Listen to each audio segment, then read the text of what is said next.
Coming up on UT10 News, Ohio may be the next state to legalize marijuana.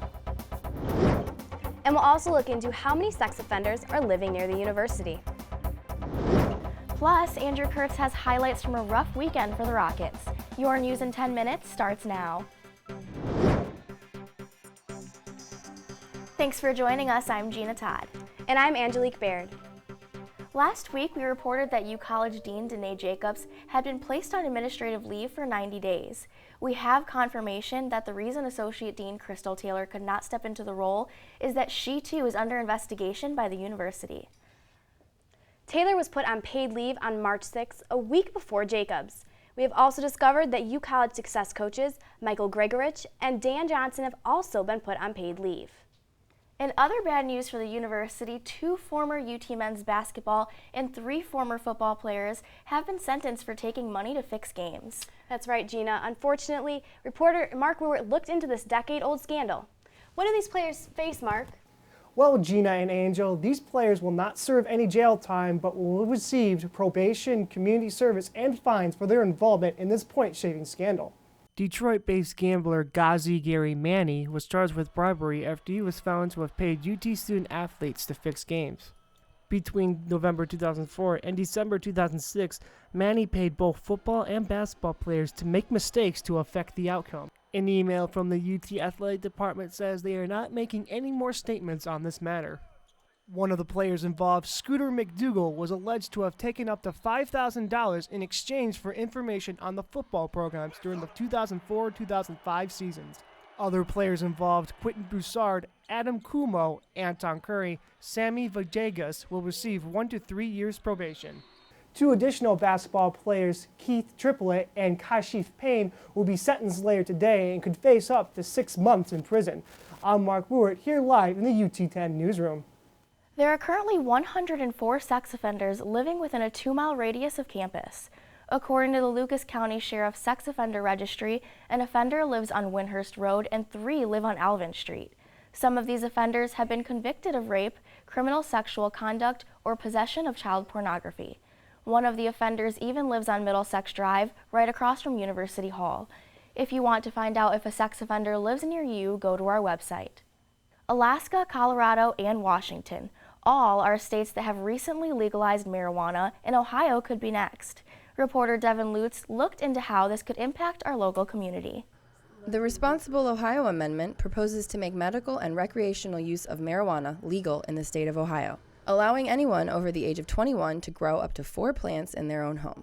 The plan also includes 10 growing facilities located in cities throughout the state, one of which would be in Toledo. We're going to create a system where there's a limited number of growing locations. There will also be numerous opportunities for people who want to open businesses. That'll create thousands of jobs throughout the state and bring much needed revenue to our communities. An estimated $120 million of Ohio taxpayers' money is spent on the enforcement of marijuana laws each year.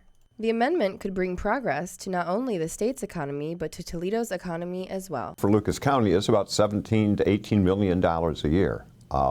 That's a number that can come to us to do things like restore our criminal justice system to what it should be, to help repave our roads. The amount of money that can be put directly to the invested in Lucas County, not in Columbus, not in Cincinnati, not in Bowling Green, but in Lucas County and in the university and the city of Toledo. This is money that comes right to us. If you would like to see the Responsible Ohio Amendment on the ballot this November, visit UT10news.com for more information on registration and petition signing. I'm Devin Lutz reporting for UT10 News. Thanks, Devin. Toledo has won the fight to keep traffic cameras operating within city limits. That's right, Gina. I looked into the city's battle against the state.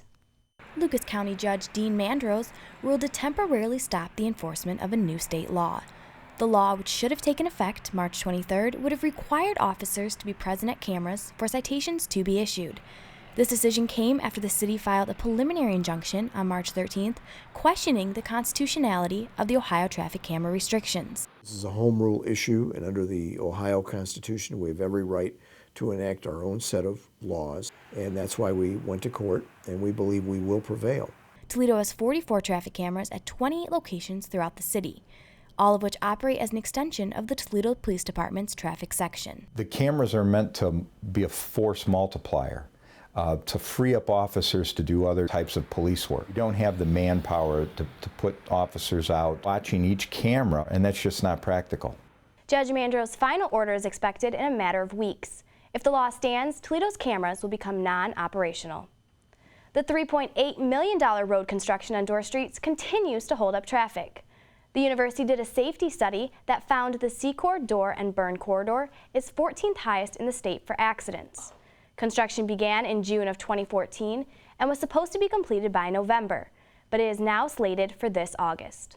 We ran across some unanticipated gas line issues. We ran across some issues with relocating other utilities that did delay the project. 90% of the cost is being covered by federal funding and 10% by the city. WXUT and Full Effect Radio will be holding their second annual Rap Battle Cypher. A cypher is when artists come together and showcase written verses. This year, 15 local artists will be competing against each other for respect and first place. The winner will receive a trophy and a $25 gift card from Top Threads. The clothing store also sponsored the event. Our main goal with the cypher is basically to give artists on campus, artists in the community a platform to showcase their talent, and then also we just want to get some exposure for our radio show. The cypher will take place April 23rd at the Varsity T Pavilion at 6 p.m.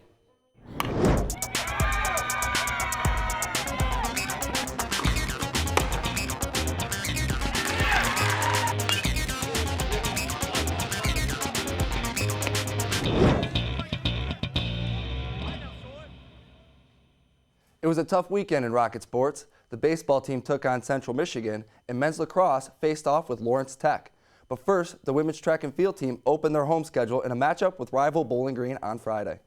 In the field, UT scored its first event win in javelin, with senior Carly Moll's throw of 41.6 meters. Senior Alexa Jarrett took first place, setting a school record by clearing 4 meters on the pole vault. On the track, UT continued its dominance in distance. The Rockets took first, second, and third in the 800, 1500, and 3,000 meter races. 2,000 meter steeplechase runners senior Mackenzie Chosnacki and Liz Weiler are now ranked 1 and 2 in the country after an impressive showing Friday. Still, the Rockets couldn't quite pull off the victory, losing for the third straight year in the BG duels, 103-96. On Saturday, the men's club lacrosse team hosted Lawrence Tech in the Glass Bowl. The Rockets were looking to notch their first victory of the season. UT opened the game with a 1-0 lead, but quickly fell behind the Blue Devils 2-1 on this shot by freshman Tristan Burkhardt. The Rockets would not stay down for long, as sophomore Eric Hinkle registers the hat trick with his third score in the first half. Going into the break, the score would be tied at 6 with this goal from senior Hassan Abbas. UT struggled in a chippy second half, registering only 1 goal. The Blue Devils would close out the 12-7 win with another goal from Burkhardt. Eric Hinkle had a great game. We had a couple good dodges, good shots, from in the alley. Did some good things. Eric does a great job on that, but it's a team game. We just can't do it with one person. Now over to Mercy Field, where after a walk-off win in the 16th inning Saturday night, the Rockets returned to action Sunday afternoon. Trying to take the 3-game series against Central Michigan, UT fell behind early on this first inning score by sophomore Alex Borglund.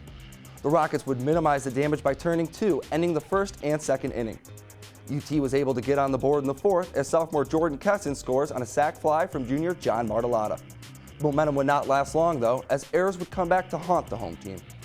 CMU tacks on 2 more here as junior Lucas Sokol barely misses the tag at home plate. Held to just 4 hits, the Rockets struggled to make contact, striking out 10 times as a team and falling 14-1. We need to be better. We need to pitch better. We need to play better defense. We need to have better at-bats. I'm confident we can. And the great thing about baseball, you don't have to wait too long to get back out there again. The guys will be back in action this Friday against Western Michigan. Thanks, Andrew. That's it for UT10 News. For the latest breaking news from campus and bios from all UT10 reporters, go to our website, ut10news.com. And remember, you can watch the live stream of our newscast production every Tuesday morning at 10:30 on our YouTube channel. For Angelique Baird, Andrew Kurtz, and all of our crew, I'm Gina Todd. Have a great week and stay tuned for more news from the UT campus.